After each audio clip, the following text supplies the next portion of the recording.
Je prends un exemple. Pour ceux qui veulent se lancer dans le machine learning, peut-être que des fois, vous aurez besoin des codes déjà, c'est-à-dire élaborés, pour vous inspirer de ça, pour développer vos propres codes. Peut-être que toi qui es en train de faire tes travaux de recherche, que ce soit master ou doctorat, tu es à la recherche des données que tu peux utiliser dans le cadre de ton travail de construction de modèles de machine learning. Et donc, dans Kaggle, il y a des données publiques. Encore une fois, bienvenue sur notre chaîne Le Progresseur. Moi, c'est Oraleu, ingénieur de conception génie électrique, titulaire d'un doctorat en génie chimique et technologie. Ici, nous parlons de motivation, de mindset, de recherche d'opportunités, de la science, de la technologie, de la recherche académique et plein d'autres choses qui vous seront d'une très grande utilité. Si à la fin vous aimez ce de quoi nous parlons, n'oubliez pas de partager le lien de la chaîne avec d'autres personnes. Si vous pouvez marquer une pause pour mettre un like, ça serait très intéressant. Mettez un like, activez la cloche de notification pour que vous puissiez savoir la prochaine fois que nous allons uploader une vidéo.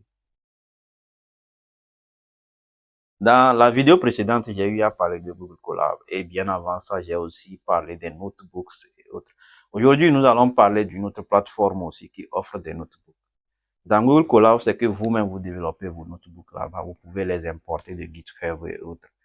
Il y a Kaggle que je n'ai pas mentionné. Kaggle, c'est aussi un produit de Google. Seulement que Kaggle n'est pas associé au Drive. Dans Kaggle, à part les notebooks que vous pouvez manipuler, il y a d'autres choses aussi. Donc aujourd'hui, nous allons parler de ça. Donc parlant de Kaggle, c'est un produit de Google aussi. Dans Kaggle, vous avez aussi la possibilité d'avoir le GPU dont j'ai mentionné l'autre fois, c'est-à-dire le Graphics Processing Unit. Seulement que dans Kaggle, il n'y a pas TPU comme dans Google Colab. Dans Google Colab, à part GPU, il y a aussi TPU, Tensor Processing Unit. C'est-à-dire, c'est ça qui traite les matrices, ce qu'on appelle les tenseurs. Il n'y a pas ça dans Kaggle, mais il y a quand même un GPU. Et Kaggle n'est pas aussi associé à votre drive, ce qui fait que vous ne pouvez pas collaborer avec d'autres personnes sur un même projet Kaggle. Mais Kaggle a plein d'avantages aussi que Google Colab n'a pas. Ce qui fait que si vous arrivez à joindre les deux, ça peut vraiment vous être utile. Je prends un exemple. Pour ceux qui veulent se lancer dans le machine learning, peut-être que des fois, vous aurez besoin des codes déjà, c'est-à-dire élaborés, pour vous inspirer de ça, pour développer vos propres codes. Peut-être que toi qui es en train de faire tes travaux de recherche, que ce soit master ou doctorat, tu es à la recherche des données que tu peux utiliser dans le cadre de ton travail de construction de modèles de machine learning. Et donc, dans Kaggle, il y a des données publiques qui sont là, que vous pouvez télécharger et utiliser, soit pour pratiquer, soit pour vos travaux en fonction de la disponibilité des données. Il y a aussi la possibilité de voir les codes déjà disponibles. Et ces codes-là sont disponibles sous forme de notebook. Et donc, ces notebooks-là, vous pouvez les exporter, que ce soit pour les éditer dans Kaggle lui-même, ou soit les exporter vers votre Google Colab aussi.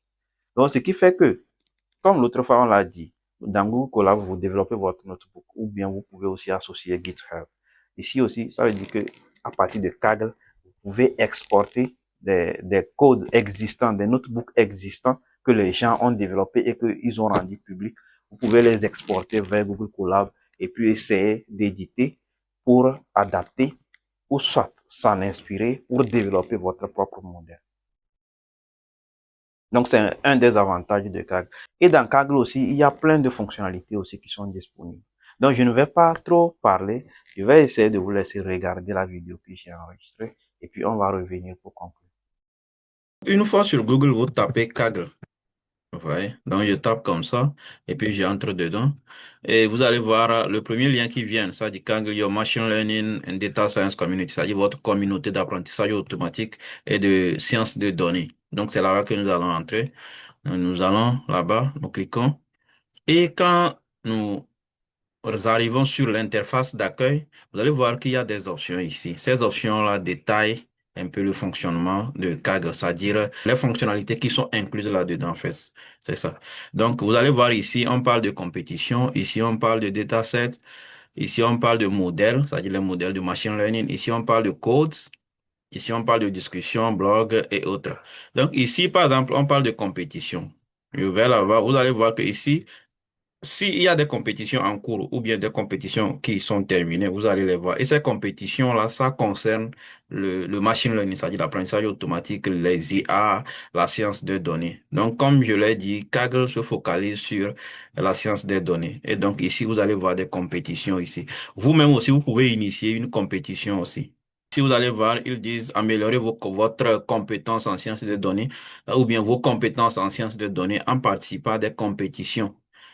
Et ici, ils disent host a competition. Ça veut dire que vous pouvez essayer d'initier une compétition. Ouais, donc, les gens participent à ces compétitions-là. Ils vont soumettre des projets. Ça peut être aussi d'entraînement comme des compétitions réelles. Et ça vous donne des scores, des points. Et ça peut aussi vous ouvrir des portes de collaboration. Donc, c'est un peu ça. Et puis, vous allez voir qu'il y a plusieurs options que vous pouvez explorer pour comprendre un peu. Ici, vous allez voir, il y a des compétitions qui sont en cours. Vous voyez? Ici, ça, ce sont des compétitions phares qu'ils ont mises en avant, en fait. Donc, c'est un peu ça pour l'option des compétitions. Ça, c'est pour ceux qui sont avancés, qui peuvent initier des compétitions. Donc, ce qu'il faut savoir, c'est que vous avez la possibilité de participer à des compétitions. Vous soumettez vos projets et puis ça peut vous aider à gagner des points, des scores ou des collaborations, des prix, ainsi de suite. Donc, ça dépend. Pour ceux qui sont avancés. Et la deuxième option là-bas, c'est que ici, vous allez voir que après compétition, il y a des datasets, c'est-à-dire les données. Dans cette option, c'est qu'il y a des données qui ont été sauvegardées. Ceux qui travaillent avec l'apprentissage automatique, ils ont utilisé des données, ces données sont stockées. Il y a aussi des gens qui récoltent des données dans leurs activités, et donc ces données-là, il y a certains qui peuvent être publiques. Et donc, ici, vous pouvez trouver des données publiques en fonction de votre domaine. Vous voyez. Maintenant, si vous-même aussi, vous avez des données que vous voulez aussi rendre publiques, partager avec d'autres personnes ou bien sauvegarder, vous pouvez aussi aller ici. Dans le cas contraire, vous pouvez chercher ici pour trouver des données qui vous intéressent. Peut-être que dans le cas d'un mémoire, vous pouvez être en train de rechercher des données que vous pouvez utiliser, ou bien vous êtes en train de faire du machine learning, vous recherchez des données pour essayer de pratiquer. Vous pouvez trouver des données ici en fonction de ce sur quoi vous êtes en train de travailler. Donc, vous allez voir ici mobile phone usage. Ça, c'est l'utilisation c'est-à-dire de téléphones mobiles. Vous allez voir qu'il y a des données en CSV. Ouais, vous allez voir que les données sont en CSV. Souvent, en machine learning, pour les problèmes de régression et autres, les données sont soit en CSV, soit en XLS. C'est-à-dire, c'est en fichier Excel, quoi, pour les problèmes de régression. Maintenant, il y a des moments où les images aussi peuvent intervenir. Ça, et ça va surtout dans la reconnaissance. Donc ici, c'est l'option des données. Et après les données, il y a l'option des modèles. Au niveau des modèles, vous-même, vous savez qu'il y a beaucoup de modèles qui ont été développés, beaucoup de modèles de l'intelligence artificielle, de machine learning et autres. Donc, si vous êtes en train de rechercher un type de modèle donné, vous pouvez le trouver ici et puis voir ce que vous pouvez faire. Vous allez voir, discover and use thousands of machine learning models, including the most popular diffusion models and the large language models. Donc ici, vous pouvez trouver plusieurs modèles et vous allez essayer de voir à quel usage ça peut vous être utile. C'est pour ça qu'il est très important de savoir d'abord ce que vous recherchez. Et donc, quand vous venez ici, vous allez, c'est-à-dire filtrer rapidement les paramètres. Ici, par exemple, ce sont les types de données.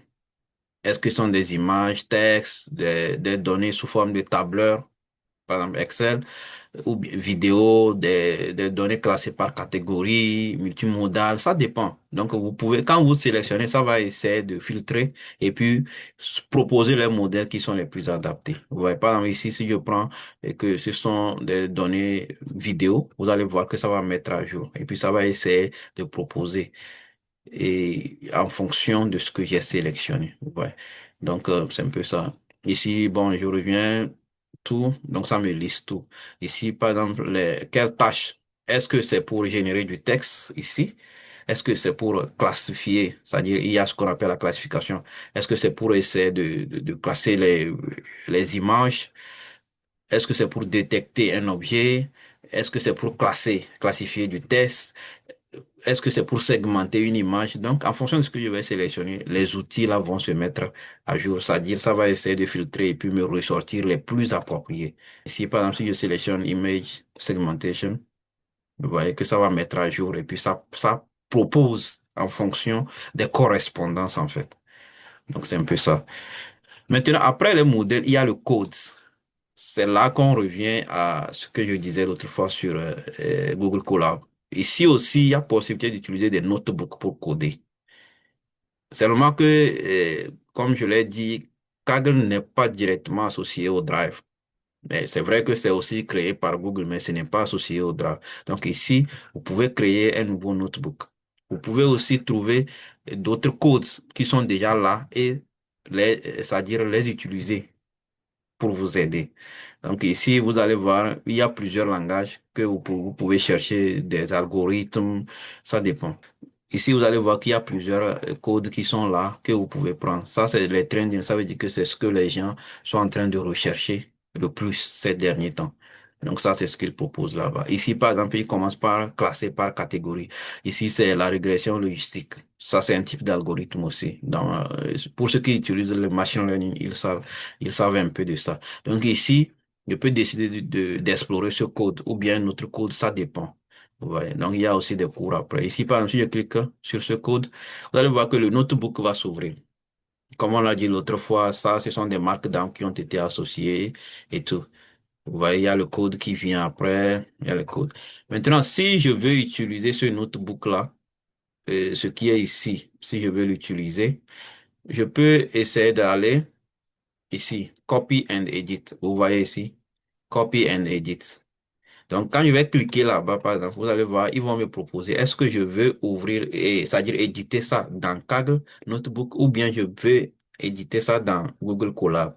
Donc, c'est à moi de sélectionner. Si je clique sur Edit in Colab Notebooks, quand je vais cliquer sur ça, vous allez voir que ça va m'ouvrir une autre page où ça ouvre ça dans Google Colab.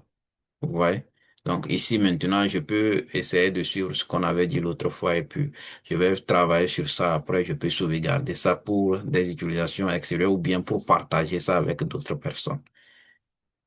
Kaggle n'est pas associé au Google Drive, mais si vous ouvrez ça dans Collab Notebook, ça veut dire que ça sera sauvegardé sur votre Drive et puis ça revient à ce que nous avons expliqué l'autre fois.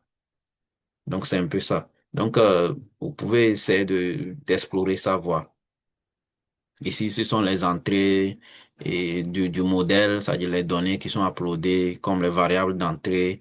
Ici, c'est la sortie. Bon, ça, vous pouvez essayer de parcourir un peu, pour essayer de comprendre un peu. Au niveau de discussion, ça, c'est sous forme de forum de discussion, que ceux qui abordent les sujets relatifs à Kaggle, au machine learning, et c'est-à-dire des sujets qui tournent autour de ça, quoi. Donc, c'est-à-dire vous pouvez poser des questions et les gens vont vous répondre. Il y a plusieurs plateformes qui font ça, mais Kaggle aussi a un forum intégré. Ouais. Donc, vous pouvez venir ici en fonction de votre recherche, en fonction de ce que vous êtes en train de rechercher, vous posez des questions et puis les gens vont vous répondre. Donc, il y a d'autres options qui sont disponibles et tout. Donc, c'est à vous de voir en fonction de ce que vous cherchez. Vous allez voir si Kaggle vous va ou bien ça ne vous va pas ou bien c'est autre chose, ou bien Google Colab vous va. Et l'avantage lorsqu'on combine Kaggle et Google Colab, c'est que dans Kaggle, il y a des modèles, il y a des notebooks qui sont là dont vous pouvez vous en inspirer. Et donc, vous pouvez, c'est-à-dire vous connecter à Kaggle et essayer c'est-à-dire trouver un modèle donné, un code donné qui vous va le mieux, un notebook qui vous va le mieux, et puis vous allez essayer de l'exporter vers Google Colab et puis commencer à travailler sur ça. Parce que dans Kaggle, vous ne pouvez pas collaborer avec d'autres personnes. Ouais. Donc, c'est un peu ça et ce que nous pouvons dire sur ça. Donc, par exemple, si quelqu'un veut créer un compte avec Kaggle, il peut, bon, si vous n'avez pas encore de compte, donc vous allez dans Register. Si vous avez déjà un compte, vous allez dans Sign In. Et donc, si vous allez dans Register, on va vous proposer, est-ce que vous voulez vous enregistrer avec votre email ou bien vous voulez vous enregistrer avec votre compte Google? Si vous sélectionnez email, ça veut dire que vous pouvez entrer un autre email à part votre Google Mail. Mais si le compte que vous voulez utiliser, c'est votre Gmail, alors c'est mieux de choisir que vous voulez vous enregistrer avec votre compte Google et puis ça va. Et puis ça va s'enregistrer et puis vous allez aller sur la plateforme. Et ça revient à la même chose jusqu'à ce que vous sélectionnez c'est-à-dire une option pour avancer. Donc, c'est un peu ça. Comme vous pouvez le voir, il y a plein de fonctionnalités disponibles dans Kaggle. Vous pouvez participer à des compétitions. Vous pouvez, si, pour ceux qui sont déjà avancés dans le domaine de data science, machine learning, vous pouvez soumettre vos codes à des compétitions pour gagner des scores, gagner des prix. Ça dépend. Vous pouvez trouver des modèles de machine learning qui sont disponibles là-bas et s'en inspirer. Si vous avez quelque chose à faire, vous voulez classifier des données, vous voulez traiter un problème de régression, vous voulez faire une reconnaissance d'image, il y a des fonctionnalités là-bas. Vous sélectionnez et puis on vous indique l'algorithme qui est approprié. Parce qu'aujourd'hui, les IA, il y en a plein. Les IA pleuvent de partout. Et donc, des fois, c'est difficile de savoir lequel, c'est-à-dire laquelle des IA est mieux adaptée à ceci que je veux faire. Et donc, dans le cadre, ça peut vous orienter sur cet aspect-là. Il y a l'option où vous pouvez aussi trouver des notebooks et les exporter vers Google Colab. Ça va vous être vraiment utile, surtout quand on veut apprendre et qu'on a des difficultés, ou bien on a déjà l'idée de ce sur quoi on veut travailler, mais on ne sait pas par où commencer. On peut chercher là-bas pour trouver des projets qui sont un peu similaires et trouver de l'inspiration à partir de ça pour avancer. Donc c'est un peu ça. Il y a plein de choses en fait.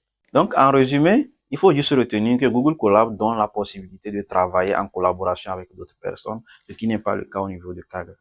Et au niveau de Kaggle, il y a aussi la possibilité d'exporter des modèles existants et des codes existants pour les éditer. Dans Google Colab, vous devez les importer depuis votre GitHub. Dans Kaggle, il y a aussi d'autres fonctionnalités. Ce n'est pas seulement pour coder. Il y a plein de choses qui sont disponibles qui peuvent vraiment vous être utiles. Que ce soit Kaggle ou Google Colab, ils ont des avantages un peu diversifiés. Donc, ça dépend de l'utilisation que vous voulez en faire. Donc, à vous de voir lequel est mieux adapté. Donc, c'est ce que je voulais partager avec vous aujourd'hui. Essayez d'explorer la plateforme. Essayez de voir ce que vous pouvez, et c'est-à-dire ce que vous pouvez tirer de ça, en fait. Il y a des avantages qui sont cachés. Tout dépend de vos besoins. Tout dépend de ce que vous êtes en train de rechercher. Donc, on se dit à très bientôt et que la semaine soit fructueuse. Surtout, n'oubliez pas de partager le lien de la vidéo. Surtout, mettez un like avant de quitter.